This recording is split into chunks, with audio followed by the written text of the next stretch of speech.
श्योपुर जिले के जाट समाज ने भरतपुर के महाराजा सूरजमल का बलिदान दिवस 25 दिसंबर को ट्रैक्टर रैली निकालकर मनाया, जिसमें ट्रैक्टर, कार, जीप, मोटरसाइकिल लेकर युवा भरी संख्या में शामिल हुए, जो बंजारा डैम से शुरू होकर टोड़ी गणेश जी मंदिर होते हुए मेन बाजार से होकर गुजरा, जहां सभी सामाजिक सम महाराजनीतिक बंधुओं ने पंडाल लगाकर बाजार में कई जगह महाराजा सूरजमल की प्रतिमा पर पुष्पहार पहनाकर श्रद्धांजलि देकर स्वागत सत्कार किया। भारी संख्या में ट्रैक्टर मार्च के बीच मुख्य अतिथि राजस्थान जयपुर यूनिवर्सिटी के अध्यक्ष महाराजा सूरजमल का जीवन और उनकी घटनाएं कुछ इस तरह रही।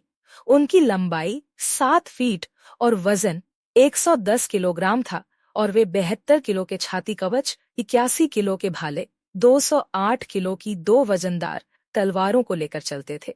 10 मई को महाराजा सूरजमल जाट जी ने 1753 में दिल्ली पर विजय प्राप्त की थी। महाराजा सूरजमल जाट जी ने वैसे तो दिल्ली पर 2 बार विजय हासिल की थी। 1763 में भी दिल्ली पर भगवा ध्वज लहराया। 1752 में हस्ताक्षरित एक संधि ने मराठों को दिल्ली में मुगल सिंहासन का रक्षक बना दिया। 1153 में जाट शासक सूरजमल ने दिल्ली पर हमला किया। उसने दिल्ली के नवाब गाजीउद्दीन द्वितीय को हराया और दिल्ली पर कब्जा कर लिया। महाराजा सूरजमल ने एक ब्राह्मण की बेटी हरदौल की इज्जत बचाने के लिए दिल्ली के बादशाह अहमद शाह से बात की थी। जब मोहम्मद शाह ने एक ब्राह्मण की बेटी को कैद कर लिया तो उसने शाह से निकाह करने की बात कही। ब्राह्मण की बेटी ने चतुराई दिखाते हुए कहा कि उसका 4 महीने का व्रत है, उसके बाद वह हर फैसला मानेगी। एक दिन जब सफाई करने वाली महिला युवती के कमरे के पास आई तो उसने पेन और कागज मंगाया। युवती ने महाराजा सूरजमल को भाई कहकर पत्र लिखा और अपनी इज्जत बचाने की गुजारिश की। महाराजा सूरजमल ने दिल्ली के बादशाह अहमद शाह से कहा कि या तो हरदौल को छोड़े या फिर दिल्ली छोड़े। अहमद शाह ने सूरजमल से कहा कि जाटनी भी साथ ले आएं, पंडितानी क्या छुड़वाएगा वह हमसे। जब एक ब्राह्मण की बेटी हरदौल को उसकी मां की पुकार पर कैद से छुड़ाने हेतु महाराजा सूरजमल ने दिल्ली के बादशाह अहमद शाह को कहलवाया कि या तो हरदौल को छोड़ वरना दिल्ली छोड़। अहमद शाह ने उल्टा संदेश भेजा, सूरजमल से कहना कि जाटनी भी साथ ले आए, पंडितानी को क्या छुड़वाएगा वो हमसे। इस पर लोहागढ़ के राजपूत दूत वीरपाल गुर्जर वहीं बिपर पड़े और वीर गति को प्राप्त होते हुए कह गए, तू तो क्या जाटनी लेगो, पर तेरी नानी याद दिला देगो। वो पूत जाटनी को जायो है। पर सूरजमल महाराज ललकार उठे, अरे आवे हो लोहागढ़ के जाट और दिल्ली की हिला दो चूल और पाट।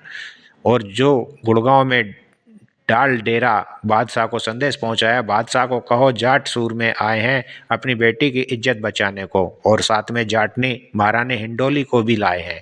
अब देखें वो जाटनी ले जाता है या हमारी बेटी को वापस देने घुटनों के बल आता है। और महाराजा सूरजमल का कहर ऐसा अफलातून बनकर टूटा मुगल सेना पर कि मुगल कह उठे, तीर चले तलवारें चले, चले कटारें इशारे थे, अल्लाह मियाँ भी बचा नहीं सकता जाट भरतपुर वालों से।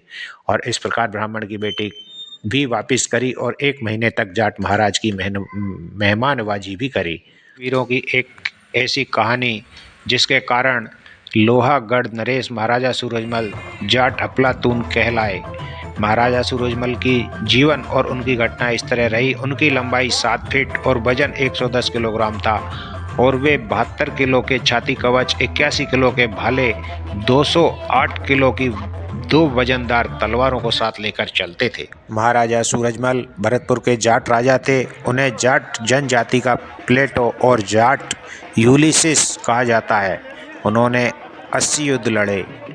25 दिसंबर 1763 को नवाब नजीबुद्दौला के साथ हुए युद्ध में गाजियाबाद और दिल्ली के मध्य हिंडन नदी के तट पर महाराजा सूरजमल ने वीरगति पाई।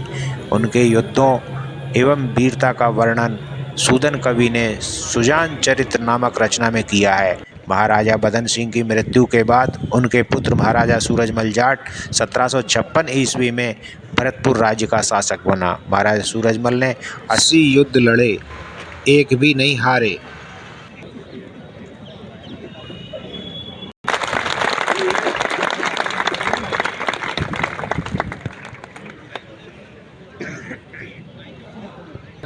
भाई ने निर्मल चौधरी के साथ पधारे सभी मित्रगणों को स्मृति चिन्ह भेंट करने से निवेदन करना चाहूँगा और आप सबका समर्थन चाहूँगा कि एक ऐसा कार्यक्रम आयोजित किया जाए कि हमारी जो जाट प्रतिभाएं हैं उनको मंच पर ला करके सम्मानित करें और समस्त विद्यार्थियों की उपस्थिति में उनको सम्मानित करें ताकि वो प्रेरित हों उनसे और वो भी इस लक्ष्य को प्राप्त करें। और साथियों ने, बड़े बुजुर्गों ने मिलके बड़ा ही भव्य और शानदार कार्यक्रम करवाया और आज सभी युवा साथियों ने संकल्प लिया है महाराजा सूरजमल जी के बलिदान दिवस पर सभी युवा साथियों ने मिलके ये ठाना है, ये सौगंध खाई है कि जिस तरह महाराजा सूरजमल जी ने इस समाज के लिए, यहाँ के लोगों के लिए, देश के हित में जो कार्य किए हैं, सारे युवा साथी मिलके ये बात ठानेंगे कि हम लोग भी आने वाले समय में महाराजा सूरजमल जी के पद चिन्हों पे चल के समाज की सेवा करेंगे और युवा साथियों के सुनहरे भविष्य के लिए कार्य करेंगे। बिल्कुल देखिए सरकार किस तरह निर्दयी हो रही है, किसानों के साथ अन्याय कर रही है, अत्याचार कर रही है। संपूर्ण देश के अंदर किसान ही तो भगवान का रूप है जो देश का पेट पालता है और उन्हीं किसानों के साथ यदि अत्याचार और अन्याय करे तो ये बड़ा निंदनीय है। और हम सब युवा साथी किसान कौम के किसानों के साथ उनके हक में लड़ाई लड़ने के लिए तैयार हैं।